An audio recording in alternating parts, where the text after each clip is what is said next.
Hi there, I'm Wayne Metter, and I'm passionate about advancing the sustainability of the human race. Like many, I know something's radical has got to be done, and it's time to do it differently and start the conversation in a new way. It's time to change the way we think and collaborate together. But my channel, it's just me and my life, and I'm starting to share what I've learned with you. And on this show, I'm cycling through North America on a trek for change. I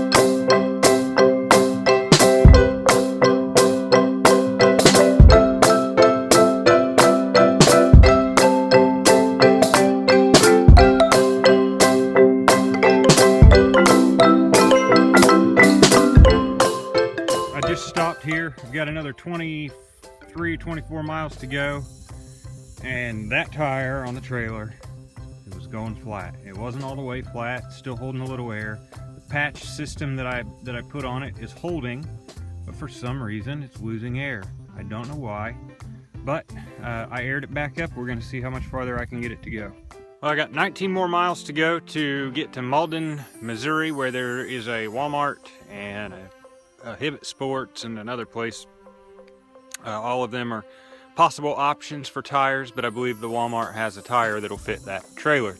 Just stopped right here because, well, there's a tree above me, and right here behind me is the road switches to gravel. And I wanted to check the tire again just to make sure everything was kosher, and it looks like it's holding air this time, or at least it has been. So we're gonna head down the gravel, and it's frustrating that I have a gravel road. I didn't think I had any today, but we're gonna push through and see how it does. So stay tuned.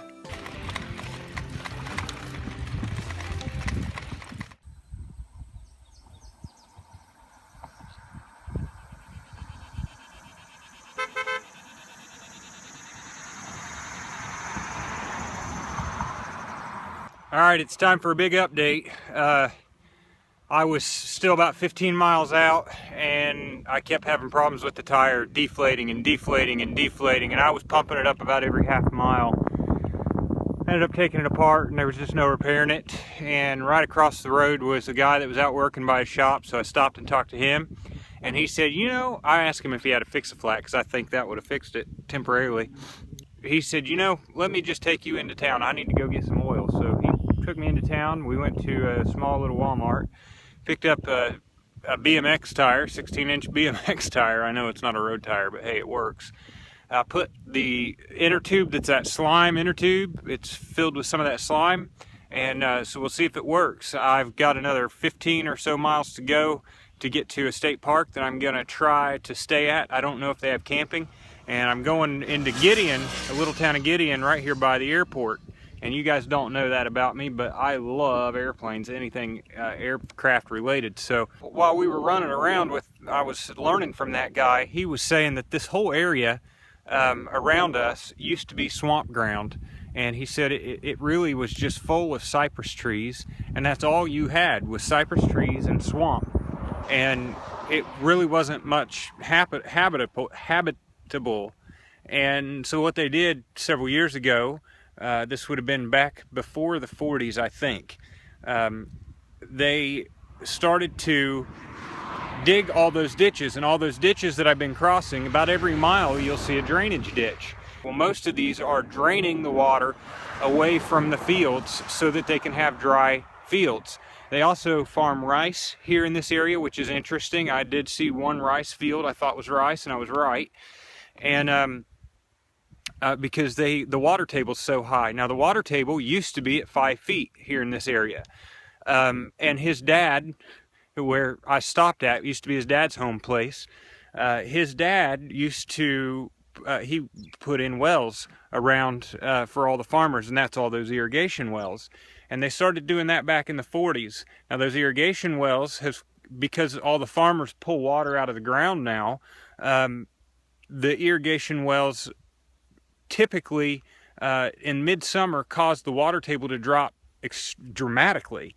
So what you have now, because of the commercial farming that we've done to this area of Missouri, what you have is what used to be a super balanced swampy ecosystem with cypress trees to now dry, parched fields that only get water if you use energy to pump the water up onto the field, and then different types of irrigation practices can be more wasteful than others, and then that water runs off and it takes the chemicals with it into the runoff water and into the rivers, etc. And I'm not saying that's bad, because we've converted all of this ground around us to be productive ground for farming. But I'm also not saying it's good, because we've now upset the ecosystem in this area and totally changed how this part of the planet performs. And so my question for you is, what does that mean? Is that good? Is it bad? Are we just in a catch-22? And what can we do about it? Because it just seems like this whole area would have been so much more cooler in temperature, and certainly would have been more balanced with nature and wildlife, with a swampy, cypress-filled ecosystem, than what it is now. But then again, it wouldn't have been as habitable, and it might not be as productive. So that's a question for the audience. It's quite interesting what you can learn, huh? Another thing I learned while I was running in to get a tire with that guy is that they are putting in solar here from time to time. This small town has 2 small solar banks that supplement the town's energy use. And I wouldn't know about how big they are, maybe about 50 kilowatt hours or so a piece. And the local school has also put in a fairly large solar array as well. But the only way they've been able to do that is by going after grant money. And so they wouldn't have been able to afford it without going after federal grant money, which brings up a question. Is it possible to have progress without federal aid in any market? But what about with solar and renewable energies? And is it smart? Is it smart to use federal aid, or to have a system like that? If it's not, what's the alternatives? So earlier today, I got a phone call from Dad and Mom, and guess what? They are coming down this evening to meet me, and that's pretty exciting. I was feeling bad a few days ago and called Mom, and I just said, this is getting hard. And I'm kind of at the closest point to where they live up in Indiana, so they're coming down to spend the night, and that's why I'm in this hotel. This hotel is a pretty sweet little place. It's the Stable Inn Motel on Allen Road in Campbell, Missouri, and it's the only place in town where you can stay. And it's like I told the lady at the front desk, it just happened to be right in the crosshairs where we could meet.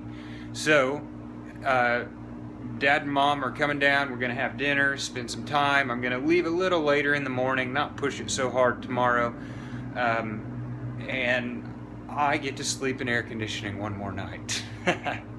There's something that's just so cool about that. But at the same time, literally, but at the same time, I'm really excited to see Mom and Dad and get to spend some time with them. More to come soon.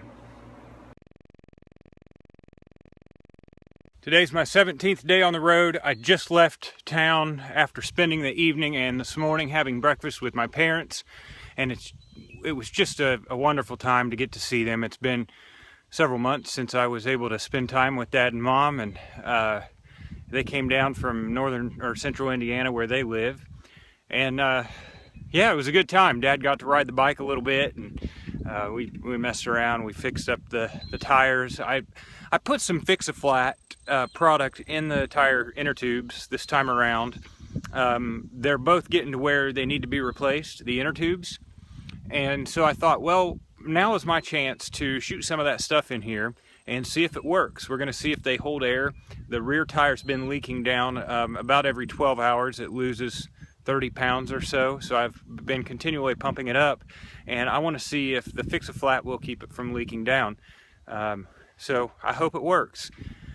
Also, I'm coming along the state road here, headed up towards Poplar Bluff, Missouri, and I noticed off to my over my shoulder there, you can see some beehives in the field, and it's lining the rice fields. And I mentioned, I think yesterday, that there's rice being grown here. Well, here's a field of rice, and I just thought I would share that with you, because it's not only is it a beautiful field, but it's nice to see several different variations of crops being grown here in Missouri. So that's exciting. I'm going to keep pushing on and see how many miles I get today. I don't have a specific destination. I'm coming into Poplar Bluff now. I've got another 4.5 miles to go till I get to the Verizon dealer. But about 10 miles ago, I was at a gas station just trying to get some work done and figure out where I was going to stay and talk to Andy, etc.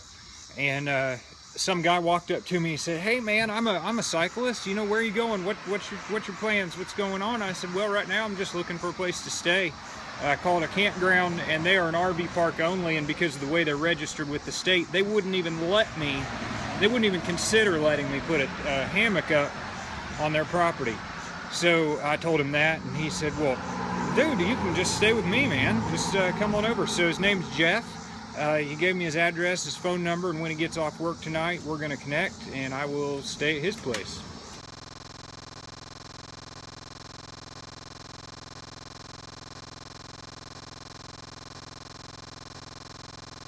All right, Jeff, where I stayed out last night, he's a cyclist as well. And he said he'd cut through down here, get down here onto 60. Woo! The dew is really wet, or the grass is wet. But check this out. I think I can do it. Look at that. I think I'm gonna try it. I ought to be able to come right down this concrete. As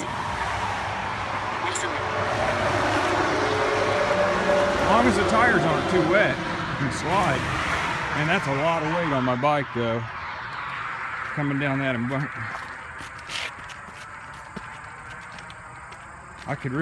Could be disastrous too, couldn't it?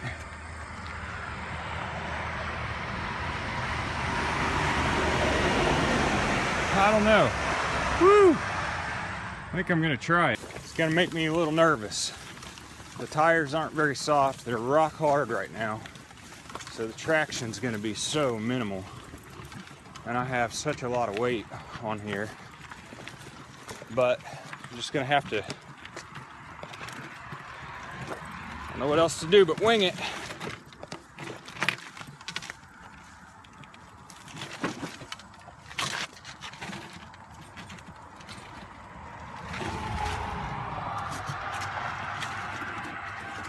Oh, it's gonna be bad. Pausing.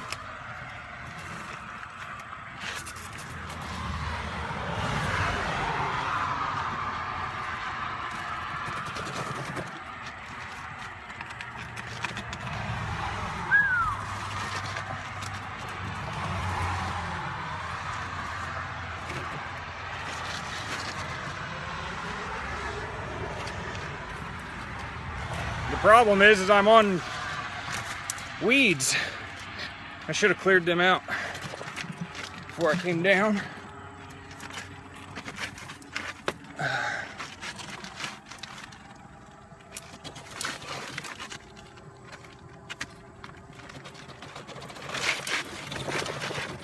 The tires are just locked up and sliding. This is as steep as I would ever want to attempt to come down. I think I'm getting there.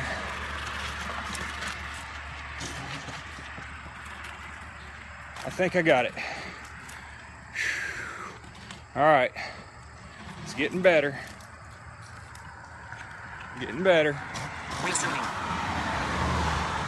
All right, I'm making it. Woo! Thank you.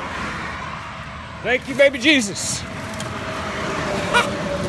Woo! I just cut off about 2 miles.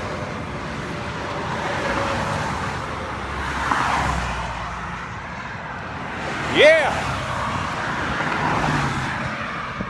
Man, it doesn't look like much.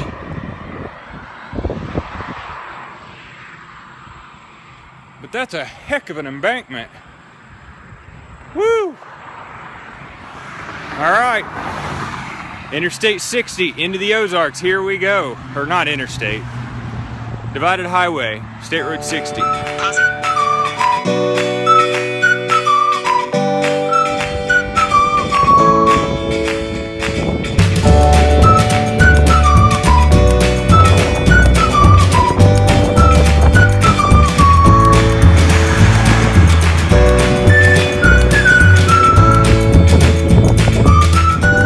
So tired of this, replacing tires, fixing flats. I don't know what it was. I walked back there and tried to find it, but as soon as I hit it, I heard it, it popped the tire, and bam, it was flat. And I didn't see a thing on the road. I'm just getting so fed up with lackluster performance of crappy tires that just don't work. I don't even know how they can get by selling tires to people like this if you can't even go a day without enjoying a ride. I'm sorry for being negative, but this is the tire that we did a double liner on, and we took an old inner tube last night and lined the outside of the new inner tube. The new inner tube is the slime filled inner tube, so it was going to take a pretty big puncture, and that's what happened today. Give me a few minutes and I'll be all right.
Set up at the campground. I'm staying right here along the river. It's a beautiful, beautiful place, and I mean, I can't say anything bad about the place. The service has been great.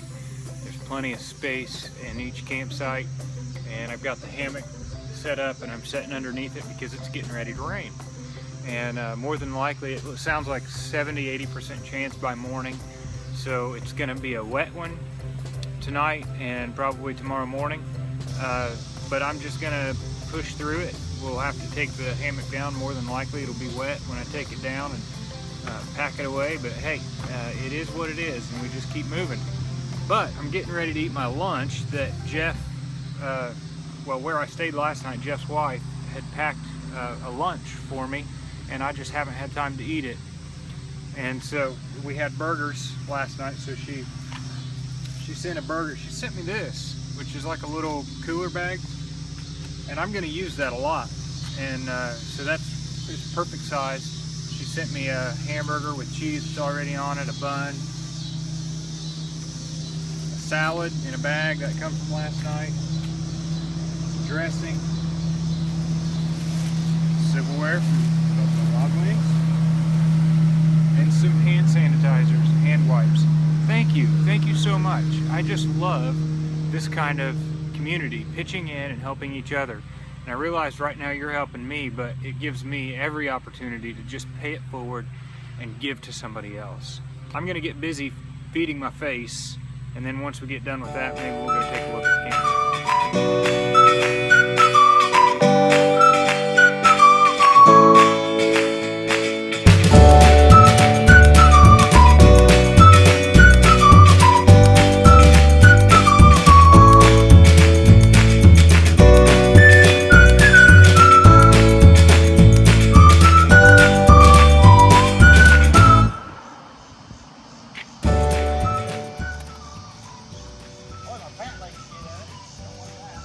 You gotta be careful. That's what they have, little slap straps to go around your pant leg. Yeah. You must be in low gear. That's medium. Boy,